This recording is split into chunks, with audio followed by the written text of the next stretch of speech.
Over here in the bottom right, we have the most conservative Protoss player here in the Final Four. He is Grandmaster, SK Telecom T1 Rain. And his opponent over here in the upper left. Will this be his tournament? We thought he was going to have a championship last year. Now's his chance. He is Master, Startail Bomber. Well, and now we wait to see what exactly is, well, probably Bomber going to pop out. Because, yeah, Rain could do something crazy. It's a possibility, but how crazy could Rain truly get? Well, I feel like Bomber's got, I guess more builds in his toolkit, more strategies at his disposal.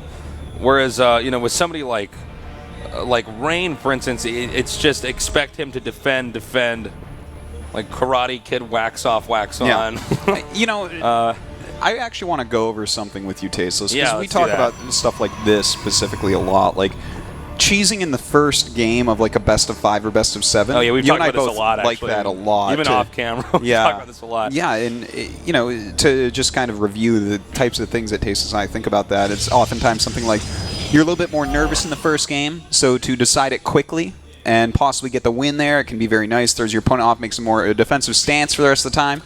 But I do feel in this best of 7 for Rain, I feel like he should play a defensive first game. I think you're right. Now, we do have a quick command center here from Bomber, and this is going to be a bit of an issue because that was an early probe scout. Yeah. Which means this SCV can now get harassed. And potentially this could just cost him, an early expo if he's not doing a good enough job of keeping this SCV. It's a little bit tricky because the SCV moves randomly when it's building the command center, so it's hard to actually keep it safe from the probe attacking it. Indeed. And the probe is causing him quite a bit of lost mining time. And he sees that 2 Raxes are coming up, and this tells him a lot. When you see 2 Raxes after the command center instead of a Rax and a gas, this means you don't need detection all that quickly. Rain can be really greedy as long as he has enough units to successfully micro against and hold off a Marine push. Again, this probe still doing a lot of damage. He might actually get this SCV taken out here before the command center would finish, which if he did would be huge because this command center is, as you can see by the supply, supposed to be synced up so it finishes and actually acts as the next depot here, and he just barely does finish that in time. And it looks like a Marine will pop out to save this SCV's life, but a really good try by Rain. Now, Rain does want to get out of there with the probe, and he does. And you know what? I like the opening for Rain. It's very nice. Yeah, no, I think he's in great shape so far. He doesn't have like a massive lead, but he's caused a few hiccups so far in the build. And we actually have a third barracks. Is there a possibility we're going to have a bunch of SCVs pulled here? There is a big possibility that we could see that, Tasteless. I'm trying to think of what else this could possibly be. Yeah, because you actually can't not have gas by now, so that, as far as I could tell, he probably will do a Marine SCV all in here, which again is a form of cheesing.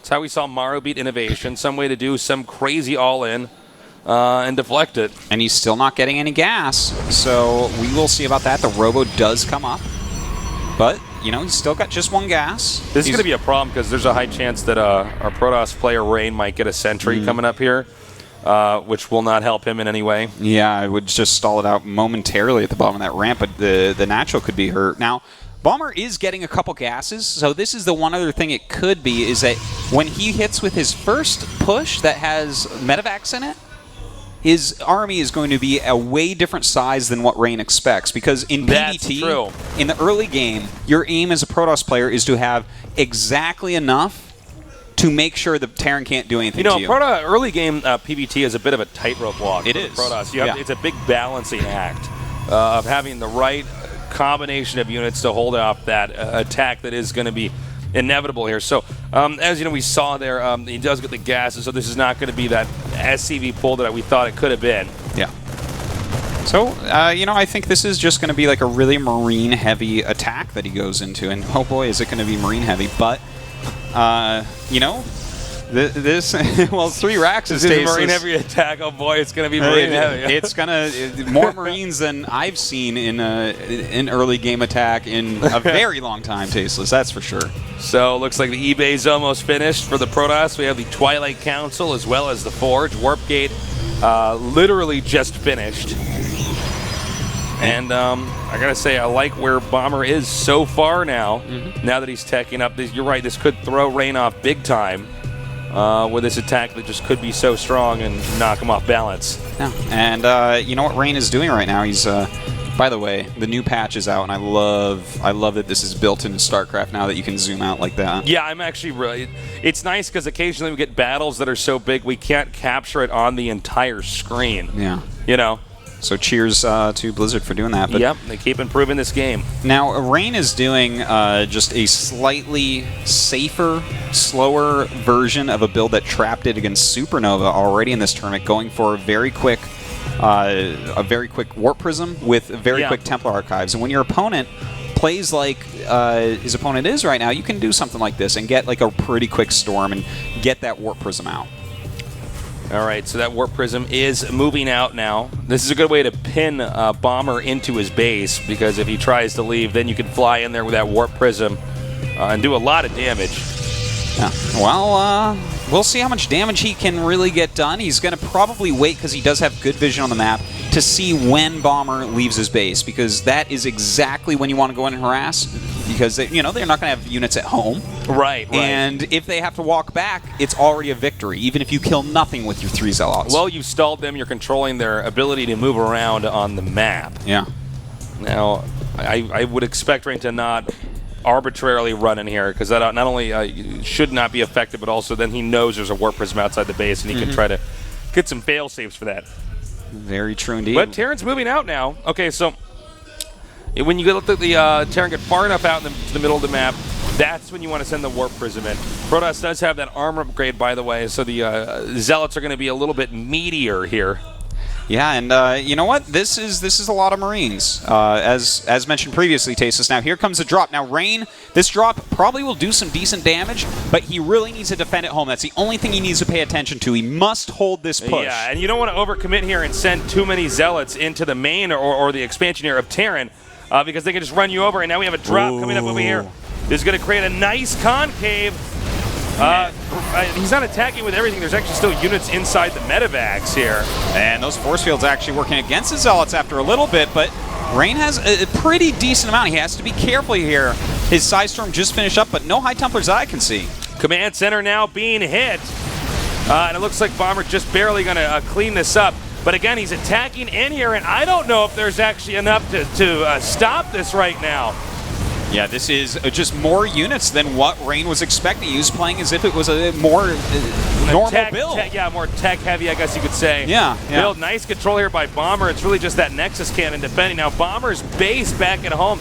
The economy is in shambles, but the real story here is the entrance to Rain's base, which just has, it looks like too much of everything that's Terran. Yeah, it is. He might end up losing all of these probes as well, but an Immortal comes out, and that Immortal is going to help him to hold this Tasteless. Yeah, suddenly. That Immortal was a game changer. Yeah, if he didn't have that, I think he just loses right there. I think he might still just lose here. He's just going to send all these Marines and medevacs, Marauders too, over to the entrance, and he needs to get another Immortal out here, because the number of Marauders is just high enough that it's really scary. And now, as you can see with Rain's, okay. So he's going to pull the SCVs now, and this is about as all-in as you can go, so this game should be ending shortly. Who will be the victor, though? We're going to find out soon. And, he's keeping that pressure on, so all that he can do is feedbacks into Archons with these High Templars. What he really needs for these SCVs, though, is a Psystorm Tasteless, and he has no Templars right now. Now, this is, there's no turning around here for Terran. He's going to use all of the rest of his workers here to sponge up the damage in the front. The Archon's doing a great job right now. All the probes have been pulled as well. And will Rain actually end up holding? Oh my god, it looks... I think he's actually going to hold. And now the SCV kill count is at 25 against just 13 probes killed, and Rain has the advantage as far as supply, but Bomber's not done yet, coming back up this ramp. Now note the factory over here is meant to absorb some damage. You can see the Archons are attacking that now. That can mess with the AI.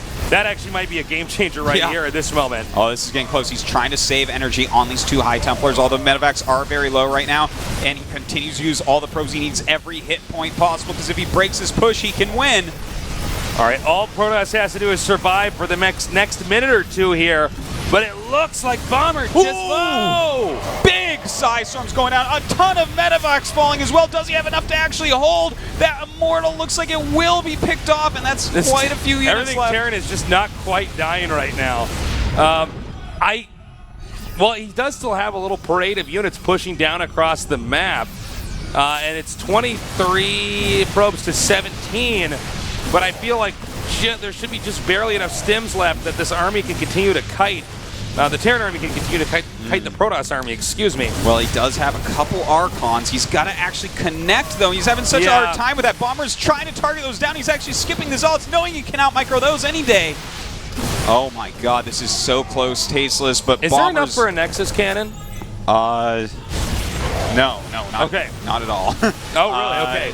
He actually used it on that Time Warp, so he's basically empty there, and it looks like this is it. It looks like Bomber has broken through. Just barely won this game. So close. Yeah, no kidding.